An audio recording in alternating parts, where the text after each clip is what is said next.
Mescaltitlan Island. When you're driving out to Campus Point, you may not even notice this obscure little hill. But before World War II, this lump of dirt was a sizable island, and in ancient times it had a huge, thriving Chumash village on it. The purple line shows the area that was once Goleta Slough, and the B denotes the island. Stay on Fairview Avenue past the airport, and you go right through the center of what was once Mescaltitlan Island. In prehistoric times, the slough was more like a bay, and Mescaltitlan sat in the middle of it.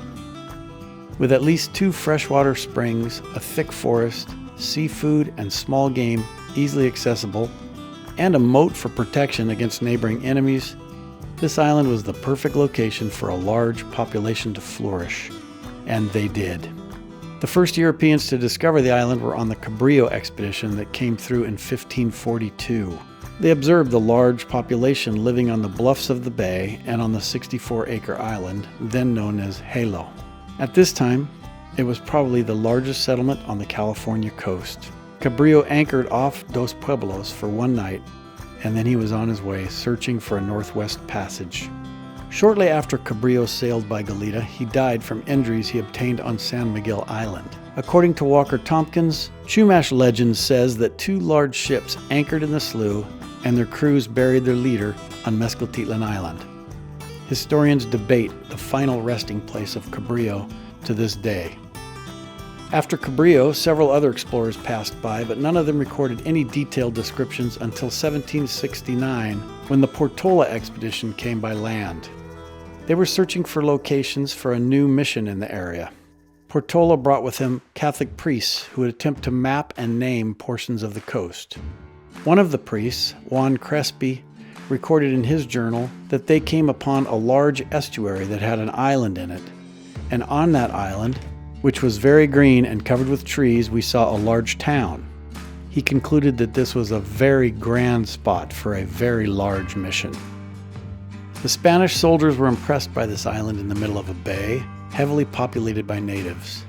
It reminded them of an Aztec legend that involved a similar island in Nayarit, Mexico called Mescaltitlan. The soldiers called not only the island Mescaltitlan, but the whole Goleta Valley. Many early Spanish charts label the whole area as Mescaltitlan. In 1782, 2 Spanish ships were sent to finalize a location for a mission in this area.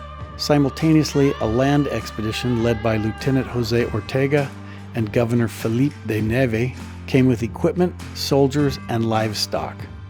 One of the ship captains, named Pantoja, described a large bay surrounded by the thickest forest he had seen on this coast, and a large number of natives and canoes. While they did want to build a mission in a heavily populated area, the sheer number of natives here was somewhat intimidating. Juan Pantoja was the cartographer on this expedition, and he made this detailed drawing of the slough and the island.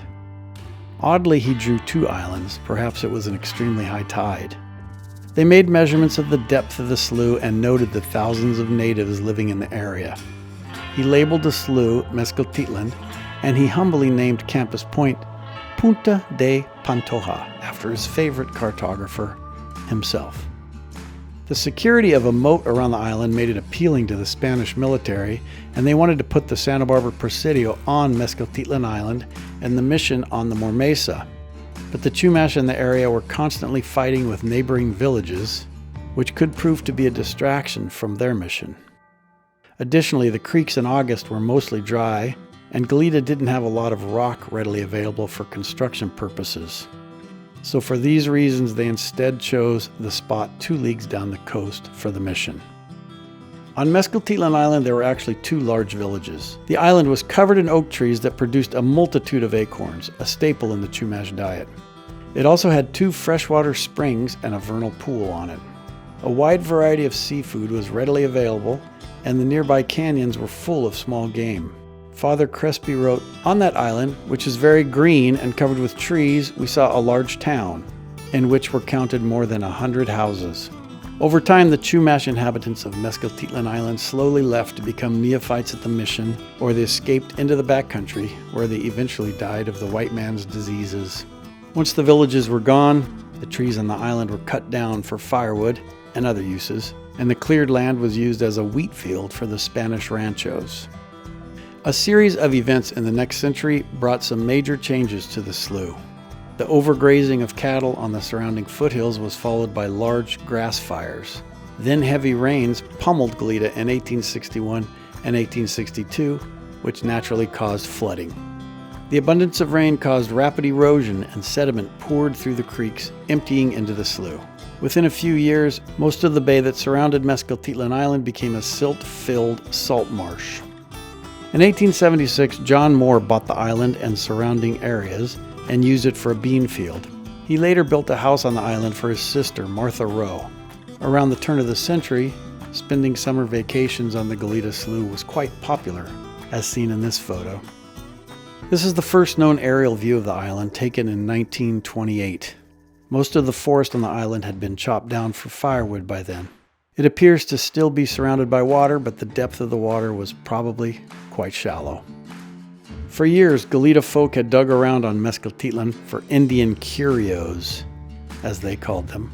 For years, many locals actually thought it was called Skeleton Island, a slurring of the Spanish name, but also indicative of the years of grave looting that had occurred there.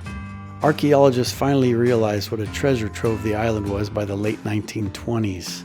Many relics were recovered and a lot was learned about the native societies that lived there. In this photo from 1938, the slough surrounding Mescaltitlan appears to be more silt than water. In 1941, the U.S. government started a program to construct 250 airports across the country, and Thomas M. Stork secured Santa Barbara's enrollment in that program. Mescaltitlan Island was used as fill dirt to transform the slough into more runways. Not surprisingly, construction crews unearthed a large amount of Chumash remains. In 1943, Phil Orr of the Santa Barbara Museum of Natural History found an unusual burial of a woman on the island. She was buried flexed on a large whalebone, heavily decorated with beads and abalone pressed into tar. She was thought to be a person of great importance. Unfortunately, many other valuable artifacts were undoubtedly destroyed in the rush to complete the airport. Moffett Place is at the bottom of these photos, looking east from 1943, showing a large portion of the island still in existence. In 1944, a good chunk of Mescaltitlan Island still existed, shown under the arrow. Unfortunately, more of the island was removed for construction of the Ward Memorial Highway in the late 1950s. That left only this small chunk of the original island. Today, what's left of the island is owned by Southern California Gas Company and the Goleta Sanitary District. So, the next time you drive past this little mound of dirt, take a longer look and try to imagine how this island looked back in the day, covered with trees and home to a large Chumash population. Mescaltitlan was a little island that played a large role in Goleta's history. A mural by local artist Larry Mazer depicting a California condor soaring over Mescaltitlan Island can be seen at Santa Cruz Market at 5757 Hollister Avenue in Old Town Goleta.